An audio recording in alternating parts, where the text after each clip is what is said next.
오늘 우리에게 주신 하나님의 말씀은 마가복음 13장 1절부터 13절 말씀입니다.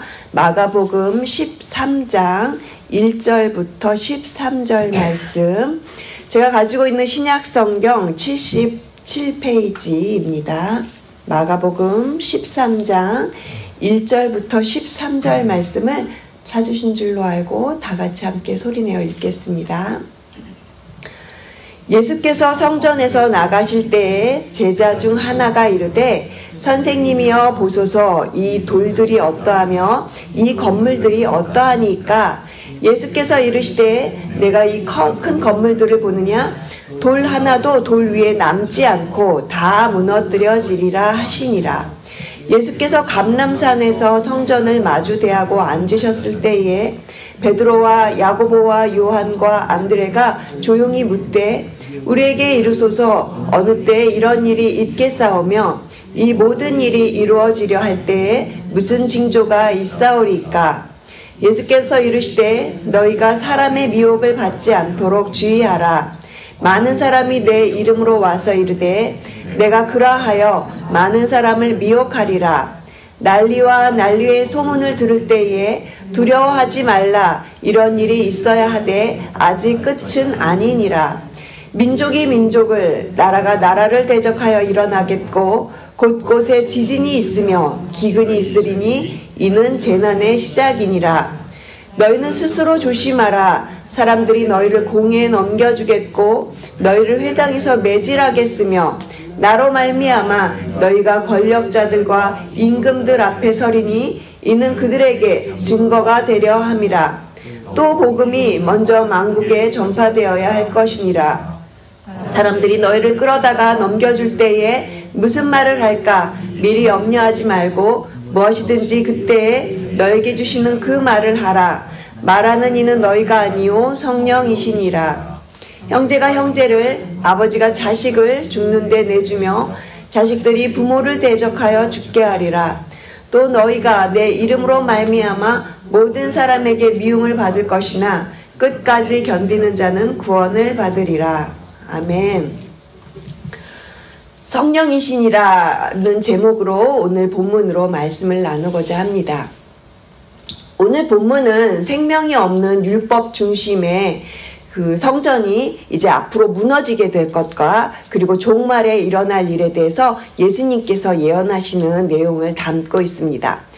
저희가 이미 마가복음 11장을 지나왔는데요. 그때를 다시 기억을 해보면 예수님께서 마가복음 11장에서 예루살렘에 이제 입성을 하시죠. 그리고 그곳에 있는 예루살렘 성전을 들어가서 보십니다. 그런데 그곳은 매매하는 자들이 있었고 예수님께서 그것을 보시면서 그들을 다 쫓아내십니다. 하나님의 집이 만민이 와서 기도하는 집이지 너희들이 이렇게 강도의 소굴로 만들었다 하시면서 성전을 정화하셨던 그 사건이 그렇게 있습니다. 그리고 이제 오늘 이 본문 13장에서는 예수님께서 성전이 무너질 것을 예언하십니다. 예수님께서 예루살렘에 들어오셔서 보신 성전은 이미 성전이 아니었습니다.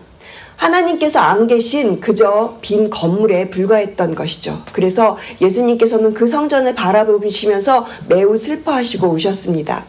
그래서 오늘 본문 마가복음 13장 1절은 예수님께서 이 성전에서 나가시는 것으로 시작을 합니다. 예수님께서 떠나시는 것이죠. 이미 하나님이 안 계신 그런 건물에 불과한 것이었습니다. 1절 말씀 보시면요. 예수께서 성전에서 나가실 때에 제자 중 하나가 이르되 선생님이여 보소서 이 돌들이 어떠하며 이 건물들이 어떠합니까? 제자들이 예수님에게 예수님이 예루살렘 성전 좀 보세요. 엄청 웅장하고 대단하지 않습니까? 이렇게 감탄하면서 지금 예수님에게 말씀드리는 거예요. 우리말 성경 보니까 선생님 이것 좀 보세요. 저 큰 돌들 하며 저 웅장한 건물 좀 보십시오. 이렇게 표현하고 있습니다. 구약 성경을 처음으로 보면 처음으로 성전을 지은 사람이 솔로몬입니다. 다윗의 아들 솔로몬이 다윗이 준비해준 그 재료들을 가지고 아주 화려하고 멋진 성전을 지었습니다. 그렇지만 이 성전은 기원전 586년에 바벨론의 침공과 함께 무너지고 말았죠. 지금 오늘 우리가 같이 마가복음 13장에서 읽은 이 성전은 로마 시대를 통치하던 헤롯이 지은 성전입니다. 헤롯은 사실 유대인도 아니고요. 에돔의 자손이었지만 그가 로마를 통치하면서 유대인들의 환심을 사기 위해서 이 예루살렘 성전을 지은 것입니다. 예루살렘에서 가장 화려하고 큰 규모를 자랑하는 성전을 지은 것입니다. 예루살렘 땅의 6분의 1을 차지하는 규모로 엄청난 성전을 지었다고 하니까 사실 이 제자들이 그렇게 예수님께 나와서 감탄할 만도 한 그런 큰 규모인 것이죠.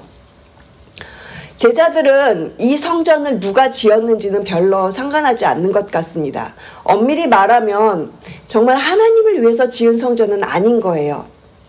헤롯이 지었는지 누가 지었는지 별로 상관도 없이 그저 그 큰 눈에 보이는 아름답고 화려하고 큰 웅장한 그 규모를 생각을 하면서 자신들이 뿌듯하고 자랑스러운 거예요. 성전이란 이름으로 이렇게 번듯하게 멋지게 지어져 있으니까 여기에는 당연히 하나님이 계시겠지라는 그런 생각을 가지고 있는 것이죠. 그렇게 감탄하고 있는 제자들에게 예수님 뭐라고 말씀을 하십니까? 우리 함께 2절 보시겠습니다. 예수께서 이르시되 내가 이 큰 건물들을 보느냐? 돌 하나도 돌 위에 남지 않고 다 무너뜨려지리라 하시니라. 예수님께서 앞으로 이 성전이 무너질 것을 말씀을 하시는데 돌 하나도 돌 위에 남지 않고 다 무너질 거라고 그렇게 말씀을 하십니다. 예수님께서 말씀하신 이 예언은 결국 주후 70년에 로마 군대에 의해서 정말로 이 성전이 돌 하나도 돌 위에 남지 않고 모두 부서져서 무너지게 됩니다. 요세푸스 역사가의 말에 의하면 이때 당시에 성전의 돌들의 크기가 어마어마했고 풍부한 금으로 장식을 해서 고대 건축물 중에서 가장 놀라운 작품으로 그렇게 인정받을 그런 건축물이었다고 하니까 유대인들이 그렇게 자신들의 자존심을 걸만했을 거라고 추측이 됩니다. 그런데 이런 성전이 예수님이 말씀하신 대로 남김없이 다 무너지게 될 거다. 이 말은 이러한 역사적인 의미보다 더 큰 의미를 가지고 있는데요. 이 성전이 무너진다라는 이 말의 의미는 이제 수일 내에 일어날 예수님께서 이제 며칠 안에 예수님이 십자가에서 죽으시고 다시 살아나신다. 이것을 말씀하고 계시는 것입니다. 그래서 오늘 본문을 통해서 우리에게 주시는 교훈은 첫 번째, 예수 그리스도는 영원한 성전이 되십니다.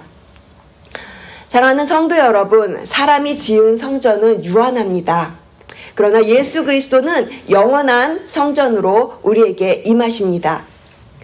우리의 믿음의 고백을 따라서 예수님은 이미 우리 안에 영원한 성전으로 자리를 잡고 계십니다. 예수 그리스도가 세우는 새로운 성전, 우리 모두는 성령 하나님이 거하시는 새로운 성전으로 세운 바 되기를 주님의 이름으로 축복드립니다.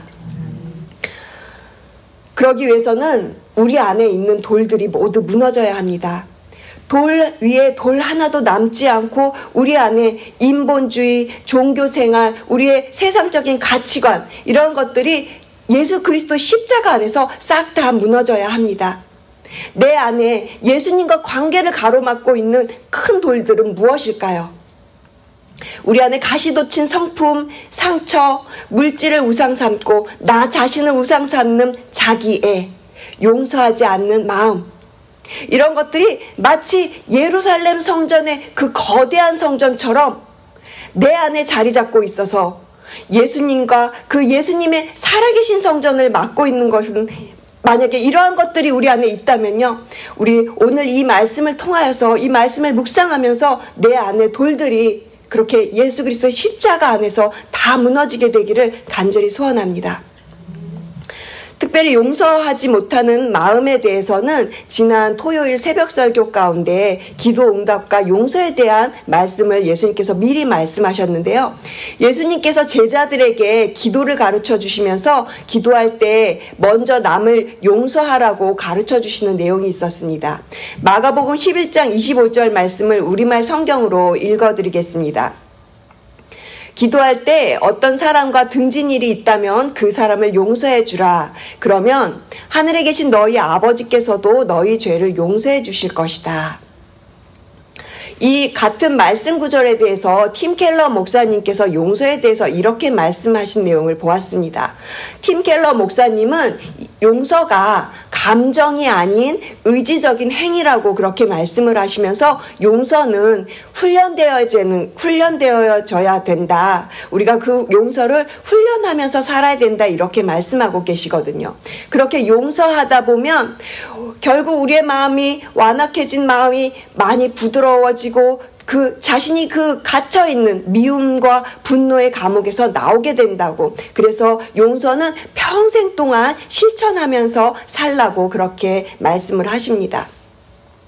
사랑하는 성도 여러분, 이 용서는 그냥 되는 것이 아니죠. 용서는 결단해야만 하는 것입니다. 참으로 쉽지 않은 결단인 것입니다. 그래서 주님께서는 용서에 대해서 말씀을 하실 때 명령이 아닌 우리에게 부탁하시는 것처럼 그렇게 부드럽게 말씀을 하시는 것처럼 저는 느껴집니다. 얘야, 용서해 주어라. 그래야 너도 용서함을 받고 자유함을 얻고 그곳에서 나올 수 있단다. 사순절을 앞두고 오직 예수 그리스도로 나아가기 위해서 용서를 실천하시는 저와 여러분 되시기를 주님의 이름으로 축복합니다. 계속해서 3절과 4절을 보시겠습니다. 예수께서 감람산에서 성전을 마주 대하여 앉으셨을 때에 베드로와 야고보와 요한과 안드레가 조용히 묻되 우리에게 이르소서 어느 때 이런 일이 있겠사오며 이 모든 일이 이루어지려 할 때 무슨 징조가 있사오리까? 예수님, 이 건물이 돌 하나도 남지 않고 다 무너진다고 하셨는데 도대체 언제 그 일이 일어납니까? 그러니까 제자들은 아직도 건물의 미련을 버리지 못하고 있는 거예요. 눈에 보이는 건물에 집중을 하고 있으니까 제자들의 질문이 도대체 어떻게 이 일이 일어납니까 하면서 이해가 되지 않는 것이죠. 제자들의 이러한 질문에 예수님 뭐라고 말씀을 하십니까? 5절과 6절 말씀은 우리 함께 소리를 내어 같이 읽겠습니다. 예수께서 이르시되 너희가 사람의 미혹을 받지 않도록 주의하라. 많은 사람이 내 이름으로 와서 이르되 내가 그라하여 많은 사람을 미혹하리라. 제자들은 건물에 대해서 물어봤는데 예수님은 영적인 비밀을 지금 알려주고 계시는 거예요. 그것은 종말과 구원의 시간에 대한 것입니다. 오늘 본문에서 말씀하시는 이 종말과 구원에 대한 예언은 이 예수님의 말씀은 지금 제자들에게 주시는 말씀입니다. 계속해서 우리 7절과 8절 말씀을 또 보시겠습니다. 난리와 난리의 소문을 들을 때에 두려워하지 말라. 이런 일이 있어야 하되 아직 끝은 아니니라. 민족이 민족을 나라가 나라를 대적하여 일어나겠고 곳곳에 지진이 있으며 기근이 있으리니 이는 재난의 시작이니라. 예수님께서 말씀하십니다. 종말이 있다. 종말이 분명히 있다. 이렇게 말씀을 하고 계시는 것입니다. 전쟁과 재난과 폭동과 자연재해들이 이 종말의 때에 일어나는데 예수님 두려워하지 말라 이렇게 말씀하십니다. 그리고 너희는 스스로 조심하라 이렇게 또 말씀을 하십니다. 종말의 때가 분명히 있을 것인데 그때에는 모두에게 만국에게 복음이 전파될 것이라고 그렇게 말씀을 하십니다. 그런데 그 일을 누가 합니까? 우리가 11절을 보시면요. 사람들이 너희를 끌어다가 넘겨줄 때 무슨 말을 할까 미리 염려하지 말고 무엇이든지 그때 너희에게 주시는 그 말을 하라. 이는 너희가 아니요 성령이시니라. 이는 너희가 아니요 성령이시니라. 그 때를 알려고 하는 것보다 중요한 것이 있습니다. 그것은 종말이 반드시 온다는 것은 우리가 꼭 기억해야 하고, 그 때에 내가 어떻게 준비되어 있어야 되느냐? 성령으로 준비되어 있어야 됩니다. 성령으로 준비된 사람, 성령이 주시는 것을 따라서 준비되어 살아가라는 그런 말씀인 것입니다. 그래서 오늘 본문이 우리에게 주시는 교훈 두 번째, 성령이 주시는 것을 따라가는 사람이 됩시다. 종말의 때가 가까울수록 미혹의 시대가 됩니다. 그래서 우리를 미혹하는 것들이 주변에 넘쳐납니다. 요즘에는 미디어에도 거짓 정보들이 너무나 넘쳐나서 유튜브 보실 때도 조심해서 보셔야 합니다. 요한계시록을 해석한다고 하면서 이상한 궤변을 말하는 그러한 사람들도 참 많기 때문에 우리는 늘 조심해서 분별력을 가지고 살아가야 되는 때인 것입니다. 그래서 사랑하는 성도 여러분, 성령이 주시는 것을 우리가 따라가기 위해서라도 우리는 교회 안에서 주시는 말씀을 따라가기를 부탁드립니다. 월요일부터 매일 올려드리는 신약 성경 통독이 있습니다. 그것을 매일같이 우리가 같이 읽고 또 그것을 보시면서 말씀 가운데 성령이 주시는 것을 교회 안에서 함께 따라가며 성령의 붙잡힌 바 되어 하나님의 거룩한 통로로 쓰임받게 되시기를 주님의 이름으로 축복을 드립니다. 성령이 주시는 것을 따라가기 위해서 보이는 성전을 따라가지 말고 보이지 않는 하나님을 사랑하며 나아가실 때, 하나님을 사랑하는 방법은 이웃사랑입니다. 우리가 며칠 전 그 새벽 설교 때도 들었는데요. 우리에게 주시는 그 성령으로 말미암아 하나님의 사랑이 우리 마음에 부음받았다고 했습니다. 이웃사랑을 실천할 때, 그렇게 성령님이 주시는 힘으로 이웃사랑을 실천할 때 그것이 바로 하나님을 사랑하는 것입니다. 오직 성령이 하심을 따라 우리 가운데 하나님의 사랑이 기름 부음 받아 성령 충만, 사랑 충만으로 넘쳐나셔서 이 종말의 시대를 살아가는 성령의 사람들이 되시기를 주님의 이름으로 축복드립니다. 계속해서 13절 말씀 보시겠습니다. 우리 같이 13절 말씀 함께 소리내어 읽겠습니다. 또 너희가 내 이름으로 말미암아 모든 사람에게 미움을 받을 것이나 끝까지 견디는 자는 구원을 받으리라. 아멘. 오늘 본문이 우리에게 주시는 교훈 세 번째입니다. 끝까지 견디는 자는 구원을 받습니다. 종말의 때가 가까울수록 우리를 미혹하는 것들이 우는 사자와 같이 두루 삼킬 자를 찾아 다닌다고 했습니다. 특별히 믿지 않는 가정에서 살아가시는 여러분, 그 안에서 치열하게 그 매일같이 일어나는 영적 전쟁이 참으로 쉽지 않습니다. 가정 안에서 가족들과 함께 믿지 않는 또 부모님들, 자녀들, 남편들 믿지 않는 그 가운데 나 홀로 믿음을 지켜야 되는 그런 상황은 참으로 쉽지 않은 상황인 것이죠. 가정 안에서 믿음을 향한 공격이 일어나게 되고요. 12절 말씀 보니까 형제가 형제를, 아버지가 자식을 죽는 데 내주며 자식들이 부모를 대적하여 죽게 하리라. 종말의 때가 되면 가족들 안에서도 이렇게 어려운 일이 생겨나고 인내와 믿음이 필요한 일이 생겨난다고 말씀을 하시고 계십니다. 그러나 그럼에도 불구하고 우리가 성경 말씀 속에서 무엇을 찾아야 합니까? 끝까지 견디는 자는 구원을 받으리라. 끝까지 견디는 자는 구원을 얻는다고 말씀을 하시는데요. 그렇다면 우리가 구원을 안 받았습니까? 아닙니다. 우리는 이미 구원받은 자들입니다. 그리고 그 구원을 날마다 지금 살아가고 있습니다. 날마다 구원을 살아가고 있기 때문에 이 구원은 앞으로도 계속해서 현재 진행형인 것이죠. 그래서 우리는 그 구원을 날마다 우리의 삶 가운데 이루어 가야 하는 것입니다. 구원을 누리며 그렇게 살아가라고 예수님이 말씀하시는 것입니다. 그렇다면 이 구원이 언제 완성이 되는 것일까요? 끝까지 견디는 자는 구원을 받으리라. 그렇게 예수님 약속하고 계십니다. 저와 여러분 모두가 끝까지 삶의 고난을 이기고 우리가 주님 앞에 갔을 때 이런 고백으로 나갈 수 있었으면 정말 좋겠습니다. 주님, 저 예수님 열심히 살다가 왔습니다. 예수님 말씀대로 살려고, 주님 뜻대로 살려고 발버둥을 치면서 그렇게 열심히 주님 말씀대로 살았습니다. 그렇게 끝까지 견디실 수 있는 저와 여러분 되시기를 주님의 이름으로 축복합니다. 여러분, 그 어떤 어려움 가운데서도 믿음만큼은 포기하지 마십시오. 복음의 이 진리만큼은 결코 양보할 수 없는 변하지 않는 진리 되십니다.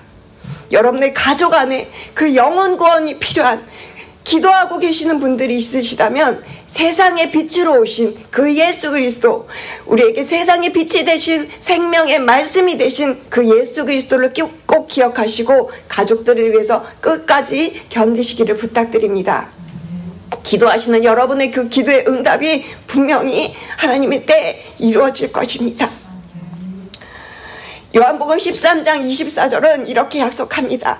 지금까지는 너희가 내 이름으로 아무것도 구하지 아니하였으나 구하라, 그리하면 받으리니 너희 기쁨이 충만하리라. 아멘. 사랑하는 성도 여러분, 우리 모두는 이미 구원받은 자들임을 믿습니다. 성령께서 죄를 깨닫게 하시고 복음을 믿게 하셔서 구원을 받았음에도 왜 우리는 복음의 능력을 경험하면서 살지 못하는 것일까요? 우리 안에 차곡차곡 쌓아놓은 돌들이 너무 많은 거예요. 세상으로부터 배운 가치관, 우리의 생각, 인본주의, 나를 향한 자기애. 우리는 눈에 보이는 이 성전을 의지하면서 결과에 너무 집착하면서 살아가고 있습니다. 예수님의 십자가는 우리 안에 있는 모든 돌들을 하나도 남김없이 다 무너뜨릴 수 있습니다. 십자가로 나아가실 때 우리 안에 쌓아두었던 그 돌들이 남김없이 무너지게 될 것입니다. 우리의 그 무너진 그곳에서 다시 예수, 오직 예수, 오직 예수로 그렇게 나아가시는 저와 여러분 되시기를 간절히 주님의 이름으로 축복드립니다. 우리 모두에게 부어지는 은혜가 필요합니다. 하늘로부터 부어지는 그 놀라운 성령의 기름 부음, 그 성령의 놀라운 기름 부음을 여러분 구하시고 그렇게 간절히 기도하시면서 오직 예수로 그렇게 깨어 기도하시는 여러분 되시고 예수 그리스도의 이름으로 그렇게 성령을 구하며 나가시는 저와 여러분 되시기를 간절히 주님의 이름으로 그렇게 부탁드리며 축복드립니다. 우리 함께 기도하시겠습니다.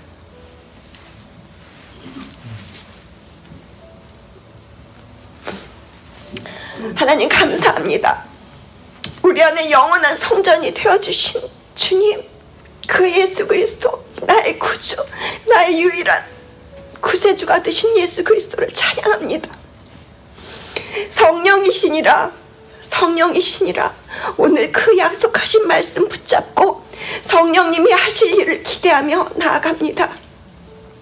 우리 안에 주님과의 관계를 가로막고 있는 돌들이 예수 그리스도의 십자가 외에서 다 무너지게 하시고 오늘도 성령님이 일하시는 것을 바라보면서 성령님을 따라가며 끝까지 믿음으로 견디는, 믿음으로 살아갈 수 있도록 그렇게 믿음을 부어주시옵소서. 성령님께서 부어주시는 그 기쁨이 충만한 하루가 되게 하여 주시옵소서. 감사드리며 이 모든 말씀 우리 주 예수 그리스도의 이름으로 기도드립니다. 아멘.